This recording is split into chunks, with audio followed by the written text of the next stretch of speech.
quick.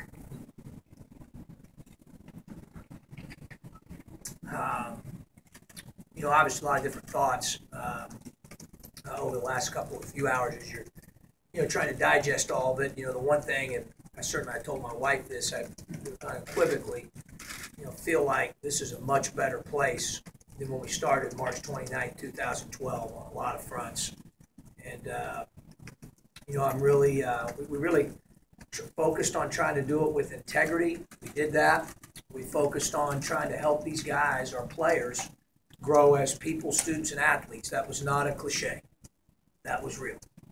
And there's no question that numerous players over the course of the 5 years did just that, and I'm really proud of them for that. We had unprecedented success, in the classroom, things that hadn't been done in the history of the program. I'm proud of them for that. So that's something certainly that, I've thought a lot about in the last, in the last couple hours here, and that makes me smile. I'm proud of that. The staff in the back should be as well. I'll recognize those guys here in a minute. But the first thank you goes out to the players. Those guys, all the guys we coached over the 5 years. Certainly what they mean to me, our staff, our families.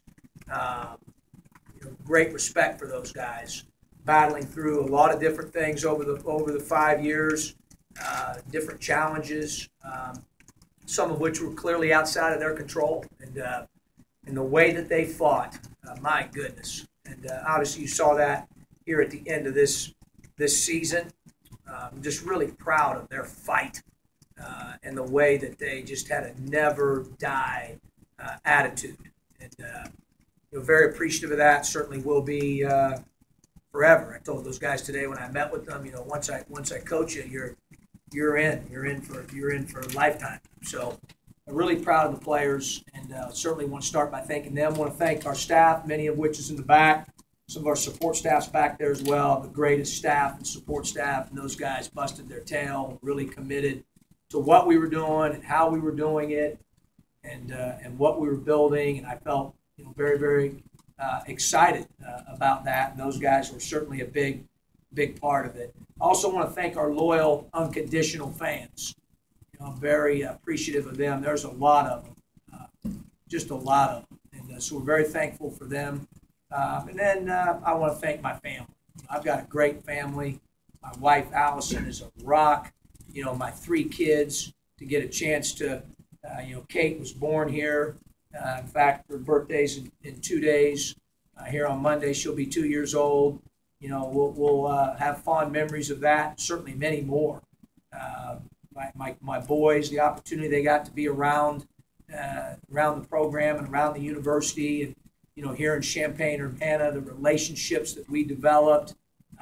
My neighbors in the back there, we have a great one throughout our neighborhood. We have great ones throughout both communities in Champaign and Urbana. Just a number of relationships and people. You can tell by, I've had like 171 text messages in the last 2 to 3 hours, most of them from coaches and friends and family and a lot of people here in the community. So we're just, very, very blessed to have had the opportunity to be at such a special place and to make a difference. And, hopefully my wife, and I remember when we showed up the first day, her and I talked about, trying to keep it real.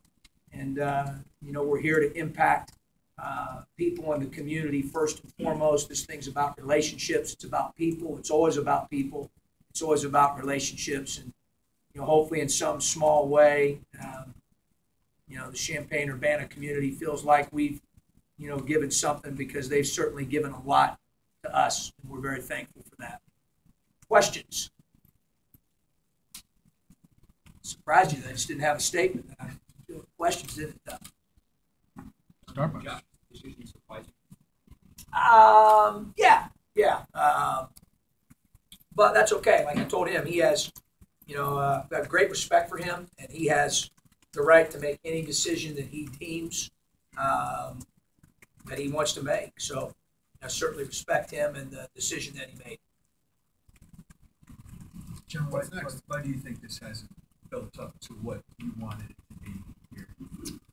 Yeah, I know if I'm going to get into all that, Jeremy, because, I'm one of those guys, I want to learn from every circumstance. I talk about that a lot with the players. We certainly got to do that ourselves as a staff, and I think as human beings. And, I haven't had a lot of time here over the last few hours. I have thought about that a little bit. I mean, it's no secret. There are some things, I always say that, and I always tell those guys back there at the back that everything falls on me. I'm taking responsibility for everything. Now, has there been some challenges, over the 5 years, that maybe we're outside of our control here and there? Yeah. But at the end of the day, that is what it is. And like I've always taught those guys, the staff, and I've always taught the players, you start by pointing the finger at yourself. You take responsibility for everything when you're a leader. And so that's what I'm going to do. I'm not going to really get into the specifics of what things, you could control, what things you can't. You guys follow certainly the community, university, all those different things. You've got a pulse for that. But now's not the time for that. At the end of the day, it's all on me. I know you prefer not to look back, but it's this situation where you might find yourself more reflective. I don't know, Scott, because I try to hit the reset button every year. And in everything that we do, whether it's a game we play or philosophy in a certain area of our program, as a staff, we always take a look, how do we get better? So we're doing that all the time anyway. I don't know if this, all of a sudden makes me, more reflective. They would probably tell you I probably do that too much, but that's my nature. I love to compete, and I love to find ways to do things better. I'm a solutions guy. I'm not the other way around. I always tell them, if you're going to bring me problems, bring me solutions. So, I don't know if it makes me want to reflect any more than normal. We hit the reset button all the time. I think people that are good at what they do that a lot, because it gives them a chance to grow and get better. John, this year, did you feel like there was a lot of pressure going into this? Did you feel like you were coaching for your job? No, I did not. Obviously there's pressure every year, Jeremy. It's the nature of the business. It is what it is.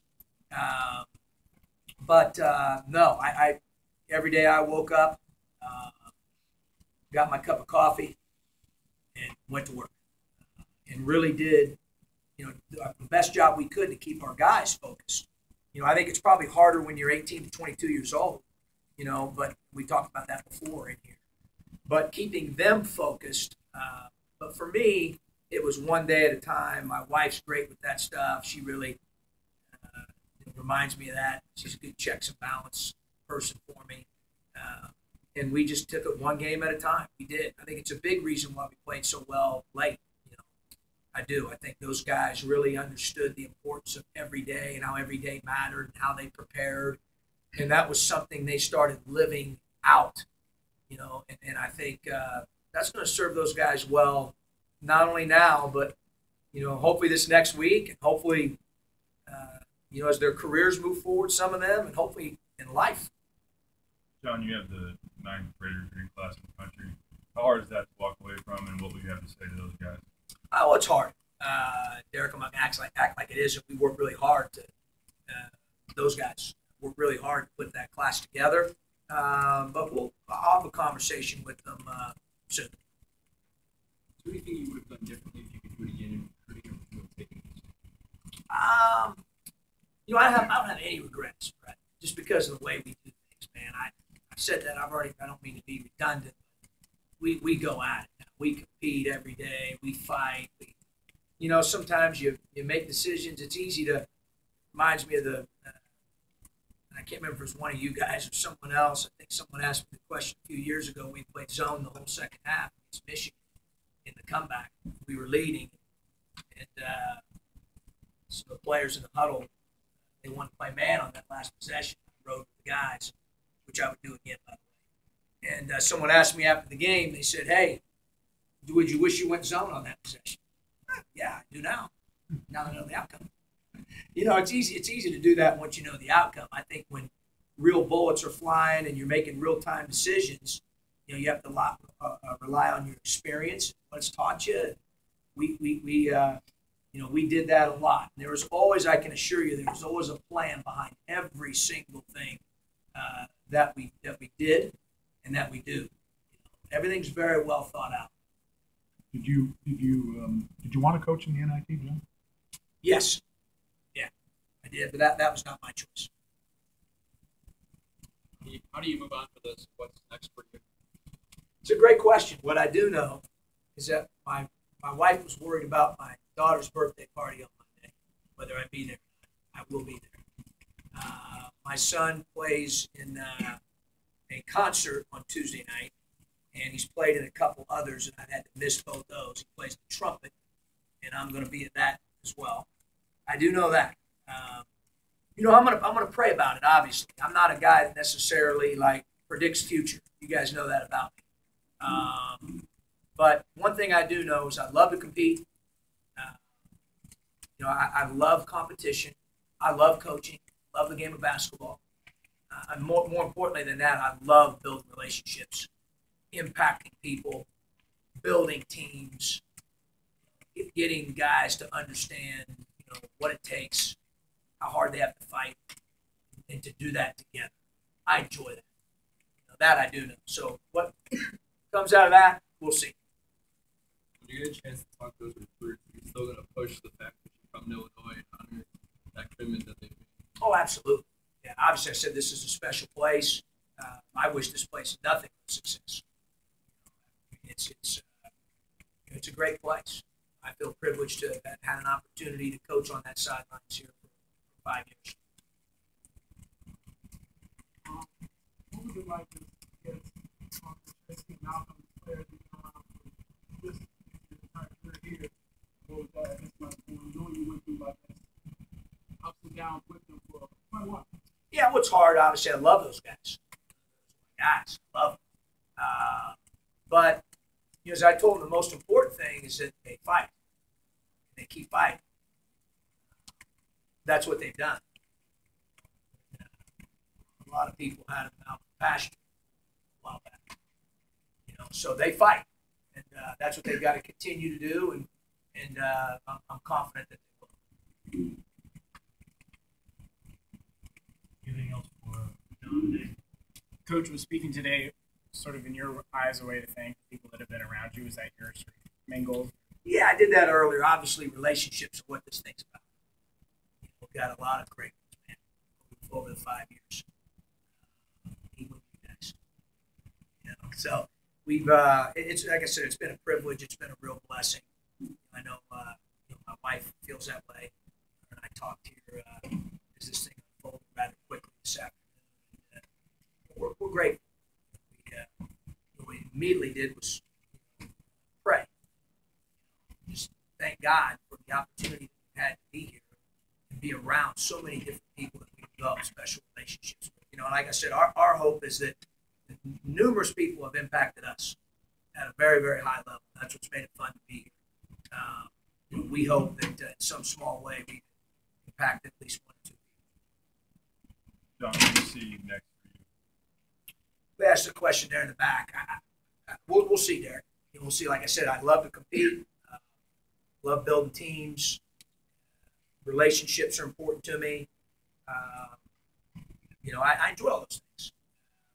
So we'll see. I'll let God blaze that path. John, well, first you said, keeping it real, that's what you do. I don't think you can keep it any more real than coming here after being fired, so we appreciate that. Oh, no problem. Pure class. I'm not a Dodger. Pure class. What's your final message to Illini fans?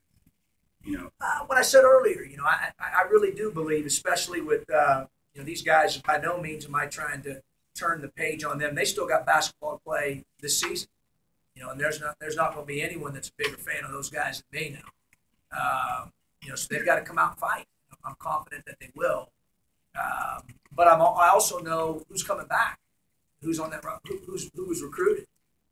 I know how those things were going. So that's why I said what I said earlier. I know what our guys have done from a graduation perspective. I know what records have been broken academically. I know who they've become as people, how they've matured, how they've grown. I think about the seniors, where they were a couple of those guys 3 or 4 years ago. Now they look you in the eye. They know how to express themselves better. That's life stuff. So for me, the message is really simple. That's it. It's clearly, in my mind, in a better place than it was on March 29, 2012. So that part, they should feel good about. Coach, do you plan on going to graduation and see your seniors? We'll see. Like I said, the only thing I know is that I've obviously got a few texts and phone calls to return. I don't know if I'm going to be able to get to all those. So anyone that did that, that's out there, if you watch this, thank you. I'm going to get back to you. There's a lot of and then my daughter's birthday party, my son's concert, Monday and Tuesday. So graduation, obviously, is a special day. And that's a big reason why those guys, a lot of them come here to have opportunity to earn that degree. And one way or the other, if I'm there, great. If I'm not, I'll certainly reach out. I'm proud of it. That's a lot of degrees in that class. A lot of degrees. Thank you, John. Thank you.